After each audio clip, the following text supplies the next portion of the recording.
The fairy tale began, as they often do, with a pregnancy announcement. Meghan Markle, the Duchess of Sussex, hand resting gently on her swelling belly, a picture of serene, modern royalty. It was a moment orchestrated for maximum impact, designed to cement the image of a woman embracing motherhood on her own terms. But almost from the very beginning, the carefully constructed narrative began to fray, unraveling thread by thread under the relentless scrutiny of the public eye. The initial reaction was precisely what the palace PR machine had hoped for: adoration, well wishes, and a collective cooing over the impending arrival. Meghan, ever the picture of effortless grace, appeared to be gliding through pregnancy with a natural, almost ethereal ease. But as the weeks passed, a subtle dissonance began to creep into the carefully curated image. The Duchess's baby bump became a subject of intense speculation, its size and shape seemingly fluctuating with alarming inconsistency. One day, the bump would be round and prominent, a clear indication of a healthy, growing baby. The next, it would appear smaller, almost deflated, leading some to wonder if something was amiss. Royal watchers, seasoned in the art of deciphering subtle cues, began to compare photos, screen-grabbing moments from different appearances, noting the stark contrasts. The comparisons were jarring. In some images, Meghan moved with the cautious grace of a woman in her third trimester, her hands protectively cradling her stomach. In others, she navigated stairs with surprising agility, pivoting and turning with an ease that defied the supposed limitations of late-stage pregnancy. Explanations were offered, of course. The angle of the shot, the cut of the clothing, the Duchess's posture, all were cited as potential reasons for the discrepancies.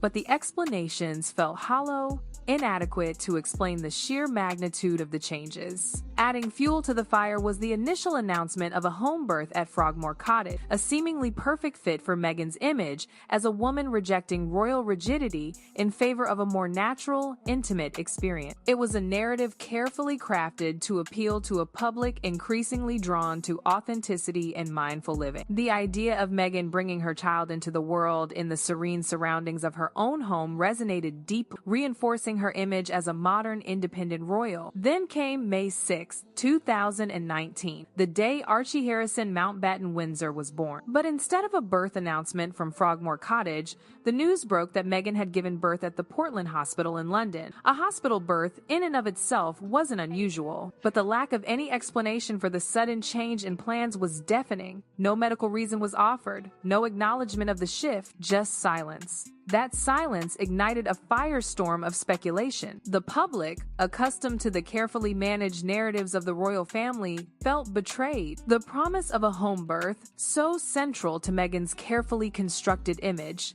had vanished without a trace, leaving behind a void filled with unanswered questions. Why the sudden change?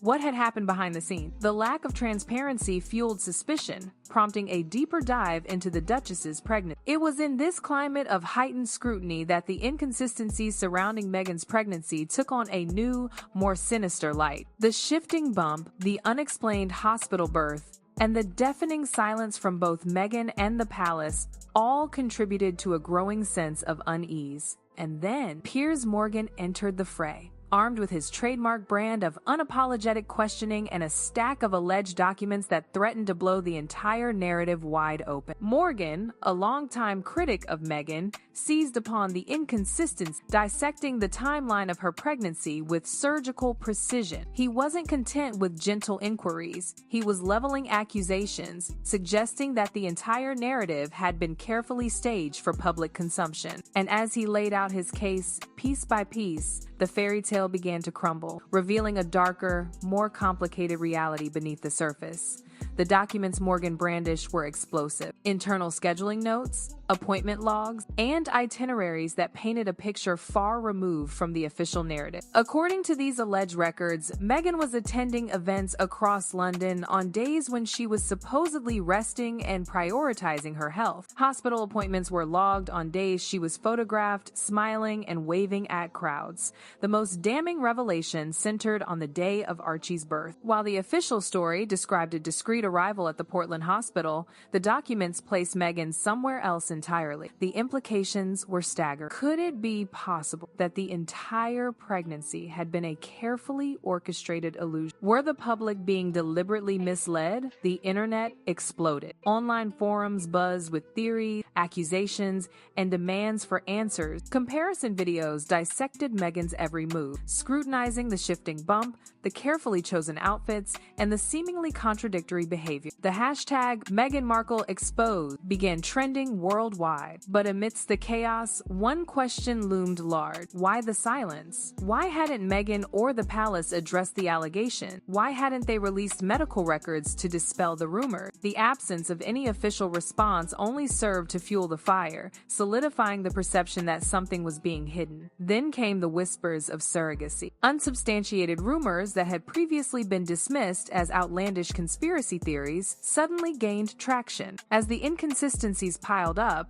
some began to wonder if Meghan had ever been pregnant at all. The idea, once unthinkable, began to take root in the minds of a public desperate for answers. The surrogacy speculation was fueled, in part, by the contrast between Meghan's approach to pregnancy and that of Catherine, Princess of Wales. Catherine, who had given birth to 3 children, had always embraced the traditional royal photo op, appearing outside the Lindo wing of St. Mary's Hospital just hours after giving birth, radiant and beaming, with her newborn in her arms. Meghan, in contrast, had delayed Archie's public debut by 2 days, opting for a more controlled and curated photo shoot at Windsor Castle. While some praised her for prioritizing privacy and breaking with tradition, others saw it as further evidence of her desire to control the narrative. The Oprah interview, once seen as a moment of cathartic truth-telling, was now re-examined with a more critical eye. Piers Morgan in particular dissected Meghan's performance frame by frame, questioning the sincerity of her tears, the timing of her pauses, and the overall emotional delivery. He argued that her vulnerability felt rehearsed, a carefully crafted performance designed to elicit sympathy and deflect criticism. Morgan's most explosive claim centered on the pre-written birth announcements. He alleged that multiple versions of Archie's birth announcement had been drafted before the baby was born, each with different details and outcome. To him, this wasn't about nerves or privacy. It was about control, image management, and optics. He argued that Meghan had strategically weaponized her pregnancy, using it as a shield against criticism. Any questions about her behavior, her treatment of staff, or the inconsistencies in her story were met with accusations of misogyny and attacks on a pregnant woman. Motherhood, he claimed, had become a narrative tool, deployed whenever scrutiny intensified. Whether viewers agreed with Morgan or not, his argument resonated. It explained the pattern of silence, the shifting timelines, and the carefully curated image. It offered a framework for understanding the growing sense of unease that had enveloped Meghan's pregnancy. The fairy tale had shattered, leaving behind a tangled web of questions, doubts, and accusations. The most shocking aspect of the entire saga wasn't even the alleged deception itself, but the institution's complicity, or at least its perceived inaction. The palace, known for its iron grip on information and its swift responses to perceived threats, remained conspicuously silent. This wasn't just a PR blunder. It was a strategic miscalculation of epic proportions. By failing to address the mounting questions and allegations, the palace inadvertently validated them, creating a vacuum that was quickly filled by speculation and conspiracy theories. Some argued that the palace was simply trying to protect Meghan, unwilling to subject her to further scrutiny and criticism during a vulnerable time. Others suggested that they were aware of the inconsistencies but were powerless to correct them, bound by a desire to maintain the carefully constructed narrative of a progressive, modern royal family. Still, others believed that the palace was deliberately sabotaging Meghan, eager to undermine her popularity and push her out of the royal fold. Whatever the reason, the silence was deafening, and it spoke volumes. It suggested a lack of transparency, a willingness to prioritize image over truth, and a deep-seated distrust of the public. In an era of instant communication and relentless scrutiny, such secrecy was not only ineffective but also deeply damaging. The fallout from the pregnancy controversy extended far beyond Meghan herself. It damaged the reputation of the royal family, eroding public trust and fueling cynicism about the institution's commitment to honesty and integrity. It also created a climate of division and animosity, pitting Meghan's supporters against her detractors in a bitter and often toxic online battle. The surrogacy rumors, in particular, sparked a wave of ugly and often misogynistic attacks against Meghan. Critics accused her of faking her pregnancy for personal gain, of deceiving the public, and of betraying the trust of her supporters. The attacks were deeply personal, often focusing on her appearance, her ethnicity, and her past. Even those who had previously defended Meghan began to question her motives and her actions. The inconsistencies in her story,